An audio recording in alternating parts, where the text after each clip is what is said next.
This is our beautiful home at night. But it took well over 100 years for our planet to look like this.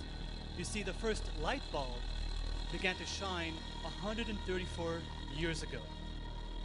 Before then, our planet was plunged in relative darkness. Today, these light bulbs capture the industrial heartbeat of our planet. But what if our world were lit up by information instead of light bulbs? What would that pulse look like? Well, here's a visualization of our world lit up by information, literally lit up by tweets. Now, the first tweet began to shine just 7 short years ago.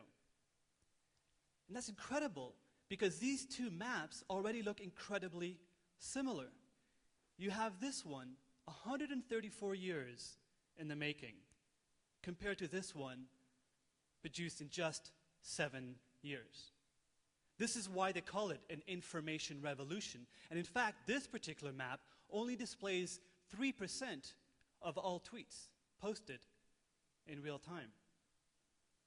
These social media networks are forming a new nervous system for our planet, capturing the pulse of our societies in real time. Now, what if our world were lit up by human connections? Well, here's a global map of all friendship connections on Facebook. There are famously only 6 degrees of separation between any two of us on this planet. Well, on social media, that figure drops closer to 4. But now, what does any of this have to do with digital humanitarians? Well, social media is increasingly used to communicate during crises. Take the case of Hurricane Sandy, for example. Over 20 million tweets were posted during that hurricane in just a matter of days. And this here is not a weather map of the hurricane at the time. It's a mood map based on tweets posted during that hurricane. The redder colors denote sort of negative sentiment, while the brighter colors are more positive emotions. Social media networks are forming a new nervous system for our planet, and this has important consequences for disaster response. But of all these hundreds of thousands of tweets, these millions of tweets posted during disasters, what percentage do you think are actually relevant, informative, actionable for disaster responders? Now here's some shouting out, maybe 1%? 3%, do I hear 4%? 5, 10? Well, it differs from disaster to disaster and from country to country. In Australia, during the major bushfires they had a few years back, 65% of tweets posted were directly relevant for disaster responders, included potentially life-saving information. And let's just assume, hypothetically for a minute, that only 8% of all those tweets posted during Hurricane Sandy were relevant and informative for disaster response.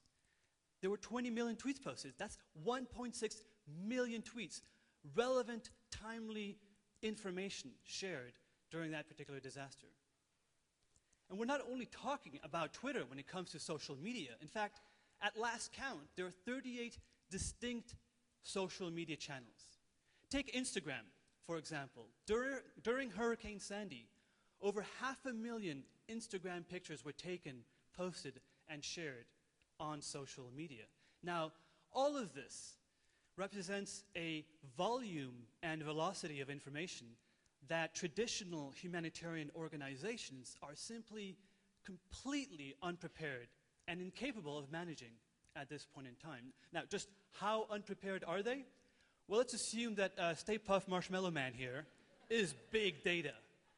How are responders, humanitarians, responding to this avalanche of information? They're running for it. They're not prepared to deal with this information. And big data here presents 2 major challenges. Obviously, the first is volume, right? But when you're talking about big data generated from social media, user-generated content during disasters, what about the reliability of that information? Is that information, in fact, trustworthy? So now let's talk about how digital humanitarians are tackling these two fundamental challenges in disaster response. Let's start with the big crisis data. And let's start in the Philippines. You may remember a few months ago, a devastating typhoon hit the country. Within about 48 hours of the typhoon making landfall, the United Nations activated the Digital Humanitarian Network in order to carry out a rapid damage assessment of the disaster to inform the relief operations on the ground. Now, the Digital Humanitarian Network is a network composed of the biggest superheroes in digital humanitarian response. You can consider them the Ghostbusters of big data, and they're all volunteers. And this network serves as the official interface between the established traditional humanitarian organizations who, for the most part, have no idea how to use these new technologies, and matches them with these very agile, capable digital volunteers from all around the world. But the task that they gave us in response to the Philippines was virtually an impossible task. You see, what they wanted us to do was collect all of the tweets that had been posted during the first 48 hours of the typhoon making landfall. And by the way, there were more than 100,000 tweets. To collect these and to identify which of these had links that posted to, linked or directed to images and video footage that captured the damage caused by the typhoon. And that's not all. In addition to that, once we actually found these images and videos, they wanted to know where exactly in the Philippines these images and video footage were actually shot. That makes information actionable. Oh, and by the way, they wanted this in less than 12 hours, right? By 0500 next morning, Geneva time. So we quickly turned to something called microtasking, and we used a free and open source platform called Crowdcrafting. And this is basically how it worked. A digital humanitarian volunteer would go to this particular website. She would see a tweet posted from the Philippines, click on the link to look for multimedia content relevant to this disaster operation. In this case, say she finds two pictures clearly depicting damage. She tags them as such, and you see location. Bislik City is actually referred to in the tweet. So she also clicks on the location, which pops up a map where she can actually search for the location of that particular town, which then geotags that multimedia content. By 0500 the next morning, as our colleagues at the United Nations were waking up in Geneva, we had processed over 20,000 links with hundreds and hundreds of pictures and video footage that we had also geotagged. Our UN colleagues took this data and within an hour created this incredibly unique official UN disaster assessment map. And you're some of the first to actually see this incredible map. And the reason it's so incredible is this is the first time that an official UN crisis map is entirely composed of crowdsourced multimedia, social, media information, microtasked by digital volunteers from all around the world. This is a completely new world for digital humanitarian response. Clearly, these microtasking approaches are very powerful and will become even more relevant for the future of disaster response. They help us to manage and filter this ocean of zeros and ones, this big crisis data, which is why I'm really excited this morning at TEDxTraverseCity to announce the launch of micromappers in partnership with the United Nations. This will come out this summer, like any good movie does, and will basically allow anyone to become a digital humanitarian. Simply by having internet connection, you can directly get involved in supporting disaster response operations around the world with a simple click of the mouse. It's all you need to do. So basically, sign up to become a digital humanitarian on micromappers.com. So we've got that problem sorted, right? Hopefully. What about false data? Obviously, we know that on social media, not everything that's published should be believed. You may remember this tweet from just a few weeks ago. The AP account was hacked. This tweet briefly wiped out over $100 billion off the stock market. So this can definitely cause damage. And the same is true for disaster response. So how do we manage this? Well, the first thing to remember is that the need to verify crisis information is certainly not new, right? 911 is a crowdsourcing system that's been around for more than half a century. What these 911 operators do is they crowdsource emergency calls from the public, from the crowd. But how many of these calls are actually relevant and really emergency calls? In New York City alone, NYPD receives over 10 million false misdials or hoaxes as calls on their 911 system. Now, does that mean we should run out and abolish the 911 system? Of course not. That would be folly. We simply need to find better ways to manage this particular challenge, which brings me to the topic of balloons. A few years ago, DARPA launched a fascinating challenge. They basically quietly positioned 10 red weather balloons across the continental United States. And they put up a prize money, $40,000, for the first individual or team to find the location of these 10 red weather balloons. Now, I'll give you an example. This was one of the balloons found. Now, how many days do you think it took for that winning team to find all 10 red weather balloons? Keep in mind, we're talking about the continental U.S., 3 million square miles. Any guesses? Say 10 days? Anybody want to say 9? 1? Getting close.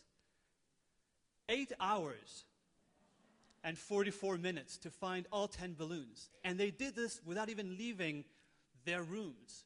Right? This was actually a team at MIT. They used social media to crowdsource the search for these 10 balloons. And they did this in 8 hours and 44 minutes. This has potentially interesting applications for disaster response. And this is how they did this. Basically, they said, we're not going to keep the $40,000 to ourselves. We'll give it out to folks who help us find those 10 red weather balloons. So let's say I was part of the MIT team. I got on Twitter, and I posted this particular challenge. I said, hey, followers, I'm looking for this balloon or these 10 balloons. Help me. There's money to be won here. And they would then go to their followers and pass on the message, and so on and so forth, until one perhaps lucky chap who's walking down a park actually spots a balloon and is very happy, because that person basically gets $4,000, and the person who referred them gets $2,000, and back and forth up the chain. This is an incredible example of the power of crowdsourcing, of time-critical mobilization that surely has to have some kind of application and use in disaster response. In a case like Hurricane Sandy, which is, you'll remember, the worst disaster ever to hit New York City. You probably remember this footage from CNN at the time, right? Yeah, we all saw it, right? No, of course. This is from The Day After Tomorrow, a Hollywood movie, right? But what happens during disasters is you have people, for better or worse, sharing false information, knowingly or mistakenly. We saw many video footage that was false, as well as pictures, and my favorite that was circulated at the time is this one. All my favorite characters rolled into one, right? So you don't need an expert, computer scientist or a detective to tell you that this is a false image, right? But what if you had seen this picture first? I paused. I certainly took me a while to think and do research on it, and it turned out to be false. But what's incredible, what's been happening over the past few years, couple years, during disasters, is you have individuals, I call them good digital Samaritans, who take it upon themselves to curate and verify content during disasters. And Hurricane Sandy was no exception. These are all images that were circulating during Hurricane Sandy. The top one here was a ship that ran aground in Staten Island. Now, all these individuals, there are a few of them, are working independently. They're not working together, let alone leveraging the power of the crowd. Imagine if you just had 3 or 4 individuals looking for those 10 red weather balloons. There's no way you would have found them even in weeks or months. So the power of the crowd is something we want to tap.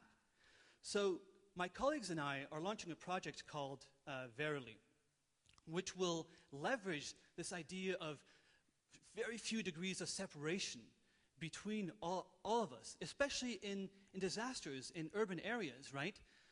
The degree of separation just goes even shorter, maybe 1 or 2. So maybe a bunch of us actually know people who live on Staten Island who could have basically gone out of their apartment and taken a picture to confirm whether or not that ship was actually there, right? So what if we use the same approach that our MIT colleagues used to find those balloons, but instead of looking for balloons, let's crowdsource the search for truth. Let's crowdsource verification. That's exactly what we're doing with a platform called Verily that we'll also launch this summer. We'll allow all of you, all of us, to be digital detectives and to support humanitarian organizations in verifying social media content. Now, together with Verily and micromappers, which I just talked about, these new technologies allow us to democratize disaster response, allow us, all of us, to become digital humanitarians and to have significant impact around the world, no matter where we are, on disaster response operations. So I hope you'll join us and become a digital humanitarian. Thank you very much.